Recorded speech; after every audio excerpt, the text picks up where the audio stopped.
Hello everyone, welcome back to India. मैं हूं ऋतिक और अगर आपने अभी तक इंडिया को सब्सक्राइब नहीं किया है तो आगे बढ़ने से पहले जल्दी से सब्सक्राइब कर लीजिए।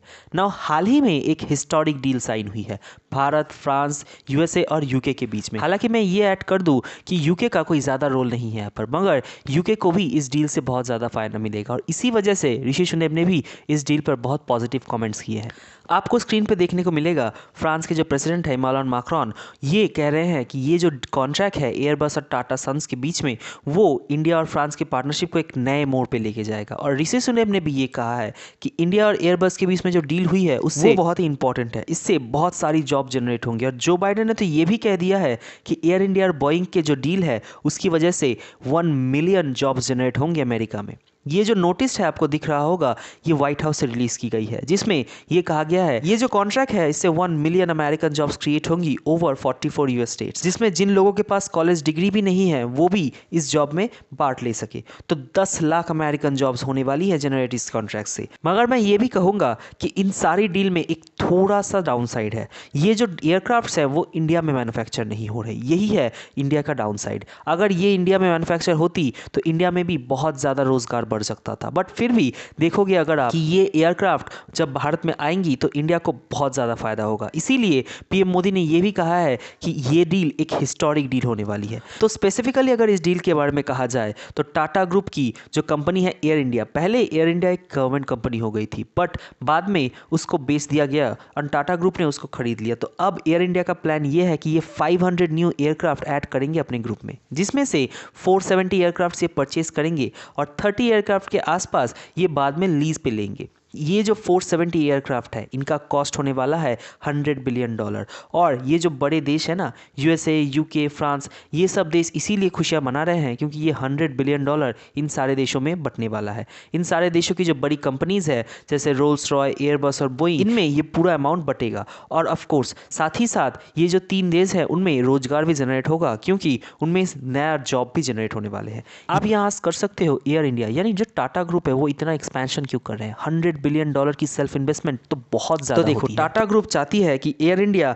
एक ग्लोबल एयरलाइंस बन जाए और साथ ही साथ इंडिया में भी रिसेंटली जो डिमांड बढ़ चुकी है उसकी वजह से आपके पास बहुत ज़्यादा एयरक्राफ्ट होने चाहिए एज ए एविएशन कंपनी, तभी आप एक बहुत बड़ा प्रॉफिट इनकम कर पाओगे। इसीलिए टाटा ग्रुप ने 2022 से ही ये प्लान करके रखा था कि 500 न्यू एयरक्राफ्ट से परचेस करेंगे, चाहे उसमें $100 बिलियन से क्यों ना लग जाए। इसी बात की वजह से एयर इंडिया के जो नए सीईओ है उन्होंने एक रोड मैप बनाया, उसको फॉलो करते हुए 250 एयरक्राफ्ट फ्रांस की एयरबस कंपनी से परचेस करेगी एयर इंडिया। हालांकि मैं ये ऐड कर दूं, एयरबस स्ट्रिक्टली कोई फ्रांस बेस्ड कंपनी नहीं है, रादर ये एक यूरोपियन कंपनी है बट फ्रांस का इसमें एक बहुत बड़ा स्टेक है। और उसके अलावा भी जो 220 अदर एयरक्राफ्ट है उसको परचेस किया जाएगा अमेरिकन कंपनी बोइंग से। बाद में हो सकता है 30 और एयरक्राफ्ट ये लीज पर ले ले। नाउ इसके रिलेटेड ये सब जो कॉन्ट्रैक्ट्स है वो ऑलरेडी साइन हो चुकी है और आप ये भी जान लो अभी तो ये बस शुरुआत है। आप देखोगे कि ऐसी डील बहुत सी होंगी इन द फ्यूचर। हमारे पीएम ने खुद कहा है कि आने वाले सालों में इंडिया को मोर देन 2000 एयरक्राफ्ट की जरूरत पड़ने वाली है क्योंकि डोमेस्टिक मार्केट काफी एक्सपैंड कर चुका है। आम इंडियन आदमी काफी बार फ्लाइट्स का इस्तेमाल करता है जिसकी वजह से डिमांड्स काफी बढ़ती जा रही है। फॉर एग्जांपल 8 साल पहले अगर इंडिया में आप देखो जो नंबर ऑफ एयरपोर्ट्स थे वो सिर्फ 74 थे बट वो आज बढ़ के हो चुके हैं 147। हमारे एयर मिनिस्टर ने तो ये भी कहा है कि आने वाले 5-6 सालों में आप देखोगे कि 200 के आसपास एयरपोर्ट्स बन जाएंगी पूरे इंडिया में। बट सैड बात यहाँ क्या है पता है, इंडिया में आपको कोई भी ऐसी एयरलाइंस नहीं मिलेंगी जिसके पास एक मेजर फ्लीट हो, 400 के आसपास एयरक्राफ्ट हो। नहीं तो अमेरिका, चाइना, इवन टर्की की भी जो एयरलाइंस है उनके पास बहुत ही बड़ी फ्लीट्स होती हैं। जैसे अमेरिकन एयरलाइंस के पास 950 एयरक्राफ्ट है, डेल्टा एयरलाइंस के पास 880 के आसपास एयरक्राफ्ट है। आप देखोगे चाइना जो बहुत बड़ी 2 कंपनीज हैं, China southern and China eastern airlines, इनके पास भी दोनों के मिलाकर 1000 के आसपास की फ्लीट है। इवन टर्की का जो एयरलाइन है उसके पास भी 350 एयरक्राफ्ट है बट आपको यहाँ कोई भी इंडियन कंपनी नहीं मिलेगी। तो एयर इंडिया के पास कितने एयरक्राफ्ट हैं तो देखिए अराउंड 113 एयरक्राफ्ट हैं अभी एयर इंडिया के पास, उनमें से भी कई एयरक्राफ्ट अभी पुराने होते जा रहे हैं। तो इसीलिए अगर एयर इंडिया को बड़े स्केल पे ऑपरेट करना है, इंटरनेशनली ऑपरेट करना है, इवन इंडिया का जो करंट डोमेस्टिक मार्केट है उसको भरना है तो 600 के आसपास एटलीस्ट एयरक्राफ्ट चाहिए होंगे। तो आप यहाँ पर ये देखोगे जब ये एयरक्राफ्ट एयरक्राफ्ट की डिलीवरी हो जाएगी, जो कि कुछ सालों में ही कंप्लीट होने वाली है, एयर इंडिया नंबर 6 या नंबर 5 के आसपास आपको देखने को मिलेगा ना। इस पूरे डील में जो ब्रिटेन की कंपनी है रोल्स रॉय, उसका रोल क्या है? तो देखिए, ब्रिटेन की कंपनी जो रोल्स रॉय है वो जेट इंजन भी बनाती है। इसकी वजह से फ्रांस की जो कंपनी है एयरबस, वो रोल्स रॉय को jet engine, wings and other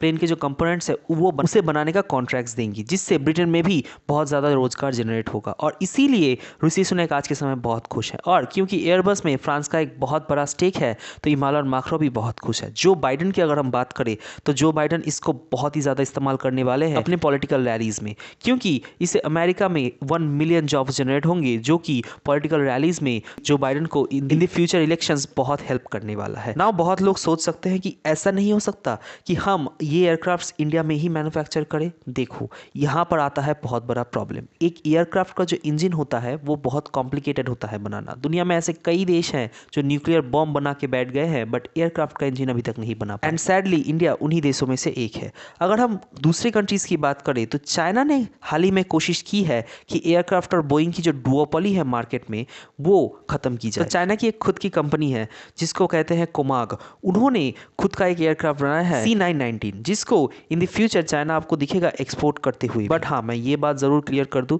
China का कितना अच्छा प्रोडक्शन क्वालिटी होगा उसमें बहुत बड़ा डाउट है। बट इंडिया का ऐसा कोशिश नहीं कर सकता था? तो देखिए, हाँ कर सकता था, लेकिन अनफॉर्चुनेटली काफ़ी रीजंस की वजह से वो हम अभी के लिए नहीं कर पा रहा है। अच्छी बात ये ज़रूर है कि इंडिया की एक बड़ी कंपनी एयर इंडिया रिकवर कर रही है और बड़े परचेसेस कर रही है, but in the future hopefully हम ऐसे एयरक्राफ्ट इंडिया में भी मैन्युफैक्चर कर पाए। तो मेरे साथ अपने आसपास के लोगों को ज़रूर बताइए और अवेयरनेस बढ़ाइए कि हमारी कंट्री की ग्रोथ क्या है, हमारी कंट्रीज की नीड्स क्या है। एंड इस वीडियो को ज़रूर शेयर करें सबके साथ। Make sure to subscribe and stay tuned with us. तो ये थी आज की स्टोरी। एंड अगर आपको इस वीडियो से कोई भी वैल्यू मिलता है तो चैनल को ज़रूर सब्सक्राइब करिए एंड अपने फ्रेंड्स के साथ ज़रूर शेयर करिए, ताकि वो भी जान पाए डेली ऐसी amazing stories and world wide news content.